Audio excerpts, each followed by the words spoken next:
Exactly. That's how I think about You it. said something about faith, and I'm a man of faith. I'm a Christian. And the Bible says that the Lord's not given us the spirit of fear, but of a sound mind. And I definitely use faith to, spearhead a lot of my actions.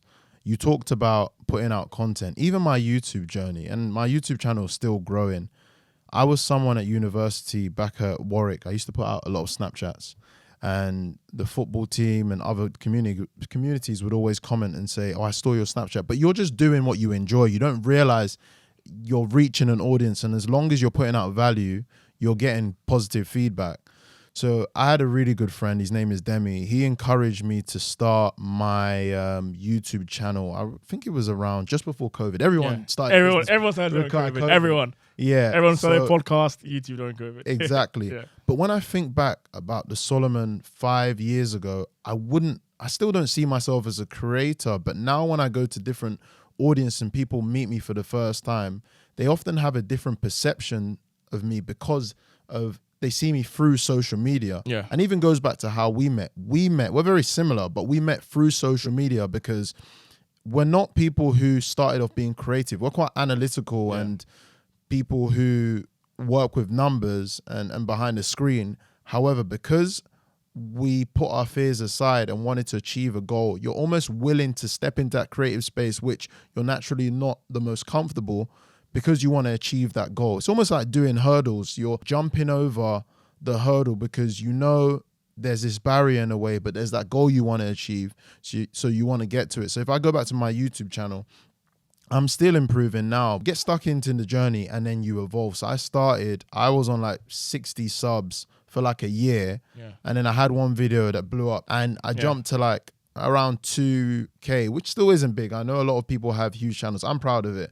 But I recently done something for ITV, right? Yeah. And I asked them, how did they find out about me? And they said, through YouTube. See, if I didn't take that leap of faith, I would have never taken the action and I would have never got on TV. So you have to look past the immediate fear and you have to have faith. You might not necessarily see it in the first place, but you must be willing to take those steps of faith to get to that goal.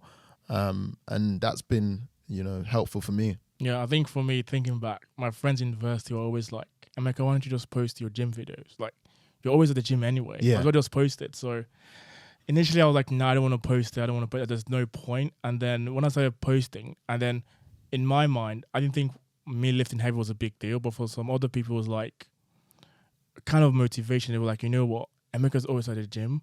Why can't I go to the gym? And then I started posting on TikTok. And it just honestly just blew up because people were, I think it was more of a shock that there's actually people that are willing to, wake up at 5, go to the gym, work long hours, sleep, and they still have a life. Because also a lot of the comments there were from like young black boys who were like, they didn't know there were young black people in investment banks, or they didn't know, like they actually hired like proof of, like they look like us. And I was like, you know what? It's no longer about me. That's so big, and that becomes the bigger why. Yeah, that's how I saw it. Like, you know what? It's no longer about me. People want to believe that if I'm the person that's going to show people you can achieve what you want. That's it. I mean, even the YouTube channel, how for me it started was, so I got this big job. I was like, you know what next? I'm going to progress in the job, but what next? What am I going to do now? Like, doing one on the job isn't just good enough for me anymore. So like, and this was like in month 2. I was like, you know what next? So I'm like, let me start a YouTube channel. There was an initial fear like, oh, what am I going to talk about? How you're going to look. How am I going to look? People. Like, people would like know me as someone that's very reserved. But that's it. I was like, lucky for me, I'm my girlfriend going on a trip to Morocco. So it forced me to buy a camera. That's what you got the camera. I got a camera. The camera's really good quality, to be fair, bro. I was going to trip my girlfriend to Morocco. I got a camera to like take pictures and stuff. I was like, you know what? I have a camera now. But I was still psyching myself saying, oh, I don't have a microphone. I got a microphone. I'm like, you know what? Set it up and record. Like, just do it.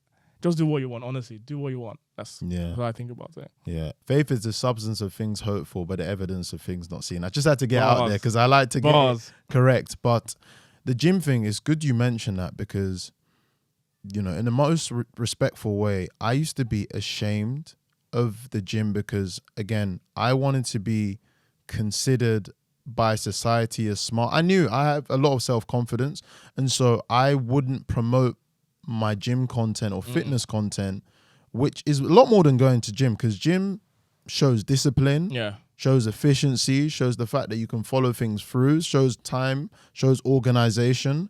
But you don't think of it because, I didn't want to be considered a PT because I wanted society to view me as the upper echelon. Yeah. This guy is super smart, because there's a sense of pride when you say investment banking. Yeah. I don't care as much anymore. There's two ways you make an impression: the way you look and what you say. And if someone tells me they're a doctor, automatically I think they're super smart, because my best friend's a doctor and I knew the amount of exams he had to get through in order to get there.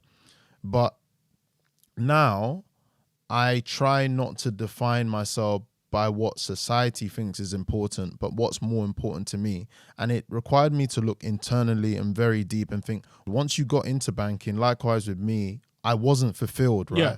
There was something else I wanted to do. And banking, to a certain degree, because of the nature of, I guess, I'll speak to M&A, you have something called a Chinese wall, where you're privy to sensitive information. Say if a company is about to go public, so go from private to public, list, and there's going to be a share price change, you're privy to certain information before the public are. And so it's important that you are confidential. You don't give this information out, because people can trade it for their own benefits and make a lot of money. So that sense of confidentiality sometimes stopped me from being creative and put everything out there. And it's important that we follow the rules and regulations and we don't go out and say client information, but showing the way you structure your life, showing the fact that you wake up early, you prepare a gym bag, you have structured meals, you look like you work in the gym, but you actually spend 80 to 100 hours a week. You still perform at your job, you have a girlfriend, you manage relationships. Like, that is impressive. Really hard. That should be celebrated. And then once you do that and you get positive feedback, and the purpose is no longer just to massage your ego, but to extend yourself to a whole nother community who look towards you and think, wow, I can achieve that. It has a positive knock-on effect, and then you keep going and going. It creates a vicious cycle. Honestly, like, after I started posting on TikTok, I probably was getting like 10 messages a day on Instagram. The messages are the same. Hey, bro, I'm 17 years old. I really wanted to get in banking. It was always people like they were about to go to college or about to start university, and they were like in shock. And let me go back to what I said about why I started a YouTube channel. If you think about Maslow hierarchy of needs, so in my head, once I go into an investment bank, that self-actualization part where you feel on top of the world, I thought I was going to feel that. And I did for the first 1 month. And after that, I was like, you know what? Like you said, I'm not fulfilled. Like, what else can I do that's going to make me feel on top of the world again? Or I'm chasing something bigger than me. And that's how the YouTube channel started. And I think no matter where you work, everyone needs a creative outlet. And I didn't think this at all, like, university. I just thought banking, finance, I'm happy with that. I'm very analytical, but everyone needs some sort of creative outlet somehow. I don't know if it's going to post on Instagram, a reel, I don't know, you start an e-magazine or something. Everyone needs that sort of outlet, because it just makes you a more well-rounded person. And even going back to when I was in high school, I never wanted to be seen as just like a small person or just a gym person. I wanted to be like a well-rounded person. And in fact, it made me sacrifice sometimes going for extra math lessons or actually going for a quiz or something just to play football, because I was like, why try and achieve 100% in this and it's going to take away from that when you could be 90 there and 90 there? For me, that's more preferable in my opinion. It's almost like the 80-20 rule, you know. I don't know if it goes like 80% of what you achieve comes from the 20% of effort. Yeah. Correct me if I'm wrong. That's super interesting. One thing you told me which was fascinating was that when you got the job offer, the managing director or whoever gave you the offer actually highlighted about your gym experience. Yeah. Maybe talk about that and talk about what key things it pointed out, the fact that you both were going gym. Yeah, just talk about that experience. Yeah, That was so I super remember cool. I told him to the interview, it was over Zoom, COVID of course. It was over Zoom, and then he was like, from your CV I can tell you're smart, but what else about you? And I was in shock because that was his opening line. So I was like, I go to the gym. Like, oh, you go to the gym? What time do you go? I said 5 a.m. He was like, really? I said, yeah, I go at 5 a.m. He was like, okay, what can you lift? I told him what I lift. He was like, he was super impressed just because he goes to the gym and he knows to wake up at 5 a.m. consistently and go to the gym, this is the kind of person that's going to do so well at work. So he didn't hire me because of just that, but was a key factor because it shows, like you said, consistency and discipline already. And he was just really impressed about that. And I think a lot of people shouldn't be scared of putting all the stuff they do on their CV because, I mean, everyone has a master's now. Everyone's done internships at Goldman, JP Morgan. So what else about you do you think can show other characteristics that are going to make you get hired for the job? I think that's very important. Yeah, I think going to the gym, for me, if I meet someone going to the gym and they're in relatively good shape, and then you add the fact they have a job, you just think they've got it going on. Because ultimately, without even speaking to them, you're doing a lot of calculations in your head and you're realizing, okay, this guy finds time to go to the gym. He or she obviously has some knowledge about macronutrients and diet. They have a form of, they're very organized as well.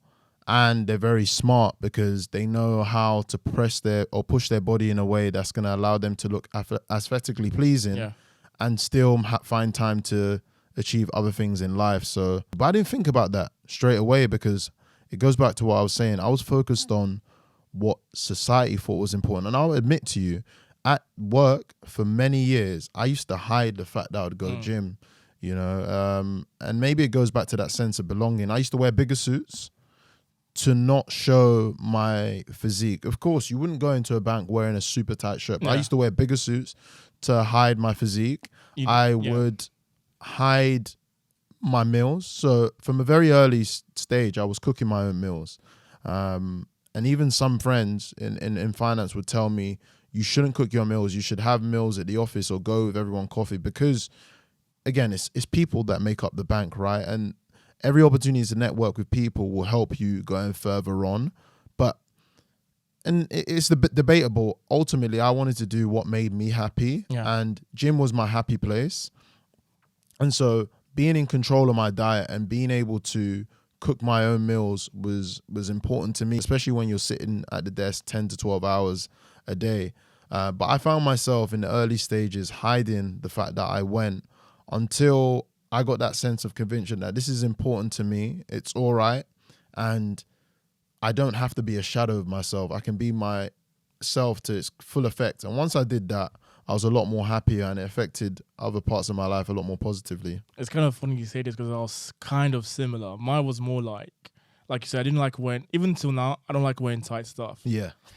Like, just because people are going to presume, oh, he just goes gym. So in my head, I was like, I didn't want to be known as the guy that just goes to the gym because I'm more than that. I'm more than just the gym. I like I have so many side stuff. I work in banking, so I didn't want to be seen as just the gym guy. But to be honest, I think it's inevitable. I think people are just gonna assume based on what they see. First of all, no one can see like where you work on your forehead. So they see you. Oh, this guy goes to the gym. He probably eats well, and people are gonna see like some gym meathead that doesn't know anything else. And then when you start speaking, people are then surprised. Oh my god, this guy actually like. Because in everyone's mind, all the gym people are just the same. They're just like, I don't know, did a PT course, they don't know anything else, and it's just gym, that's all in their brain. But when you start speaking, people actually respect you more when they realize, oh, you go gym, you went to university as well, you study something completely different, and you work a good job. That, the level of respect you receive after that, like even when you like message me on TikTok for the first time, I didn't even have to think what this guy's mindset is. Like I could see it.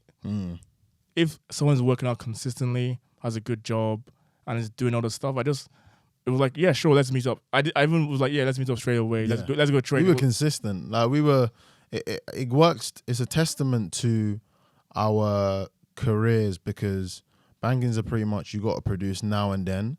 So there wasn't that delay to meet each other. We were very structured. We set a time and day. It's almost like we made it a professional meeting. Even though it was just a meeting of friends. I think that's how we are. I think just like, I mean, that's our job. It's like we got here an hour early. We pretty much freestyled. Yeah. That's super interesting. You mentioned something. We've talked a lot about banking. I feel like that's a badge of honor. Do you think that defines you? And I'd like to be vulnerable with like how we answer this, but do you think that defines you? And what's your views now you've got into it? I think it's going to define, personally, I don't think it defines me. I wanted to be just. I wanted to get into banking for sure. That was something I wanted to since I was young, like I said. But Mhm. now I'm into it, and it's not. I don't see me as myself as just a banker or just a gym person. I just see myself like literally on my Instagram. It says pieces of a man because we're more than just one thing. Mhm. Everyone has a job. Everyone has some hobbies. So your totality of everything you do. But obviously, people like to label you like, oh, he's a gym guy, he's a finance bro, all these labels. It's Yeah. just an easy way to classify people. But I think you're a combination of every single thing you do. That's how I see it. Yeah. Because, like, and you think about it, everyone has different combinations. Like, I'm Nigerian, going to the gym, has a YouTube, works in banking, I do property.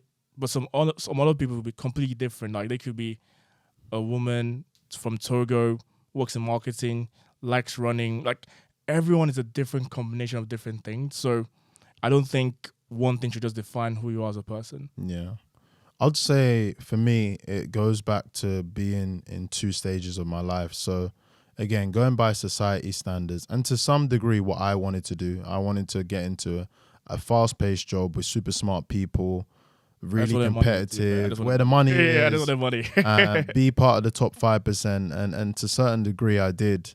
And then I wanted to have a sense of fulfillment. And when I was sitting in the office, those late nights, and there's many friends that will be watching that know I was just not happy. I wasn't myself, and I wanted to add a lot of value. And so creating this business, Total Fit, leverages some of the pain points I experience in banking, but I experience with also a lot of people around me. But it also required me, like I said, to go back to being a student. So banking no longer defines me. When I speak to other people, I guess I really take. So when I speak to other people, I really appreciate the fact that they're able to master a skill. I like to see myself as a master. So when I speak to a creative person, you talked about marketing and Yeah. content, I really take interest in what they're doing because that's like something that they thought of from their head, and it's very different from what we've known as. Do you know what I Yeah. mean? So rather than banking being this badge of honor, anyone who's a master of what they're doing, so the person that set up this video today, like the Yeah. fact that he's taken the time to understand the whole setup, be able to add value, be able to create this sort of business, is what I appreciate. So I'm a big fan of entrepreneurs, a big fan of business people, and that's probably the community I spend most of the time with. So yeah. It's like you said, like when you stop learning, it's a big problem. Even Yeah. for me, like you say, for creative people, I have a saying where I think you can learn something from anyone. Yeah. No matter how bad or good you think the person is, you can learn something from that person. So even me when I'm in the Uber, I talk to Uber driver and just see what's the person into. 100%. You honestly never know. And I've had so many good convos with Uber drivers, and they've put me on stuff. I've put them on stuff, and it just goes to show, like, at every single time you could be learning something. Like in the Uber ride, I spoke to this guy the other day. He was telling me about crypto and how you should do this and do that. And I'm like, you know what? I didn't think about that. And I'm in finance. It's just in your mind, you're like, he's an Uber driver, he knows nothing. But it just goes to show, just keep on learning always. Yeah, that's definitely something I do now. I always try and add value in a conversation, but I feel like I know what I know. In order to be smarter, in order to continue to be wise, my name is Solomon. Solomon in the Bible was the wisest man of the land. He was a king who was really rich, so we thank God. Rich. But I always try to listen, which is a skill that I've had to learn, because you think you know it from a classroom perspective, but when you meet new people, you know what you know, right?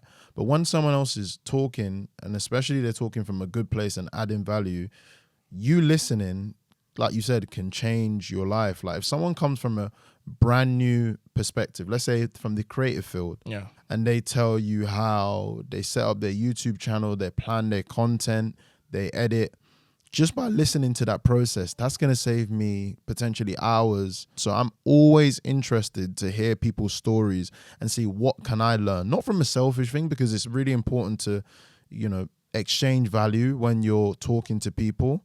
But there's a lot of benefit in just listening. Like you can learn a lot more and you don't have to go through the pain of finding it out yourself. I think starting in YouTube was a very humbling process because I started from square one. Like I knew nothing about YouTube. Mm. I knew nothing about cameras, recording. So it's almost like you need to start again. You're used to actually being on top, like being at the gym. You can lift the weight. You know how to do an exercise. You go to work. You know what to do. But then when you actually start something brand new, it makes you think, you know what? And it's actually very important that you be very comfortable with what you don't know.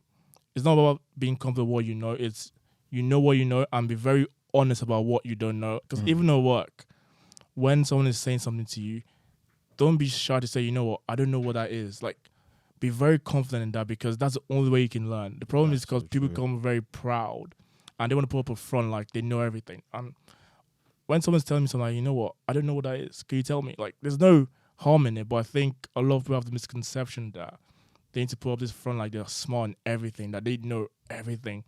I would say right now, there's a lot of stuff I don't know, I have no clue about. Apart from finance and gym, and maybe coding, I don't know a lot. Apart from that, honestly, I don't know a lot about marketing, YouTube, gardening. There's so much I don't know about, and it's good to be honest about that and try and find that knowledge somehow. If that's by picking up a book, watching some YouTube videos, talking to an Uber driver, the other day I was talking to someone who used to work as a gardener. Because I obviously go a new house, go a garden there, and he was telling me what to actually do.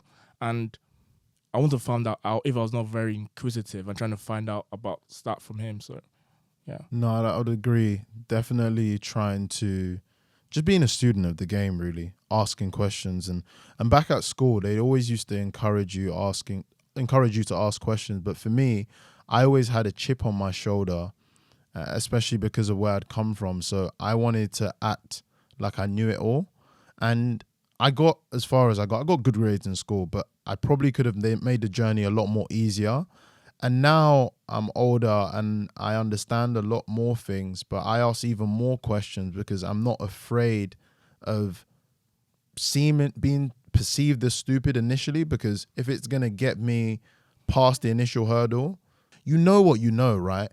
But you can top it off with new pieces of information, and it's helped relationships, friendships, speaking to people from all walks of life. It pays dividends when you're trying to grow. I think, yeah, the problem is people are not comfortable with where they're at. So it's almost like it's some sort of fear being very vulnerable, saying, I don't know what this is, because you don't look at someone as like stupid or like you're dumb. But honestly, just be comfortable in that. Like, you get growth when you're in a very uncomfortable position. 100%. So for me, it's like being in this uncomfortable position where I want to start a YouTube channel. I want to grow it, but I know nothing about YouTube, about the analytics, the algorithm, all this like social media stuff, which Yeah. for me a long time ago was like, I would never be on Instagram. I said I would never post on Instagram. I actually never, Yeah. my first post on Instagram was actually fitness stuff because I didn't see the point in posting because I like, no one wants to see what I'm doing. No one cares. But I think you'd be surprised. Just put a post up and post what you actually care about. And, a lot of people have different interests, and you actually find out that there's a lot of people that have similar interests to you. And you can actually learn from these people and learn what they know that you don't know. So I think that's quite important, which is why social media is very good, I think. Still more good than bad, because it's made this web of knowledge just being transferred around people. Because you're scrolling and you just see something about, I don't know, Tesla, or something about Microsoft, or something about a hurricane. It's like so much random stuff, and you can just read a caption and learn something new just like that. Literally 1 second. Whereas before, you'd have to like get a newspaper or go to a specific website. But if you have social media with the ads, you just learn something quick. No, definitely social media. It's a bit of a contentious topic because people use it for different reasons. I definitely consume content, but I like to think I'm more of a creator, and I really limit my time I'm on social media. So when I'm on it for the purposes of putting out content or consuming, but I try not to focus too much on it because we live in an attention deficit economy, and it's made in a way to buy your attention, especially with TikTok, right? Oh, yeah. I find that whatever I tend to like and reshare, they push that content. So you have to be very careful with what you do. But it's so funny. It reminded me about a story. Like, I've been creating social media for about a year, maybe 15 months now. And I remember when I first, years ago, started posting, I used to get my sister to edit everything, right? The pictures, the videos, and I used to wait. But it goes back to what we were saying. Once you care about something enough, and now the purpose is bigger to educate, I find myself actually knowing how to edit to some degree better than her. You know, girls would always know how to do the pictures, but with videos and content that we put out, and even YouTube, for example, you know, knowing how to edit a video, I had my why. I wanted to put out content. I wanted to educate. And that interest was like a burning fire that kept growing and growing. And then I bought the Adobe software. I bought Premiere Pro. I learned to edit. And even though I don't do it as much anymore because I've got to a place where I can outsource, I still had to go through that initial journey in order to get to that place. So when I look back and think I'm a content creator and people say that to me, I'll be like, that's not who I identify myself as, but it's somewhere I needed to get to in order to get to the bigger goal. Yeah, I think when someone says, Emeka, you post content, I'm like, you know what? I actually do. And it's still a bit of a shock. It's so weird. When people say it's still a bit of a shock for me because 4 years, in fact, a year ago, I never thought that I'd be posting stuff on YouTube and TikTok. And I think it was just because I thought no one would care kind of thing. But when I realized people actually care, I was like, you know what? I didn't learn how to edit. And initially that was a big hurdle. Like, how do I edit? All this fancy stuff. But once you have a bigger goal, I think it just becomes easier to learn stuff to achieve that goal. So how I think about it is once you have the goal, you split how to get there. So for me, it was like learn how to edit and get better at that. You don't have to do the best thing the first time.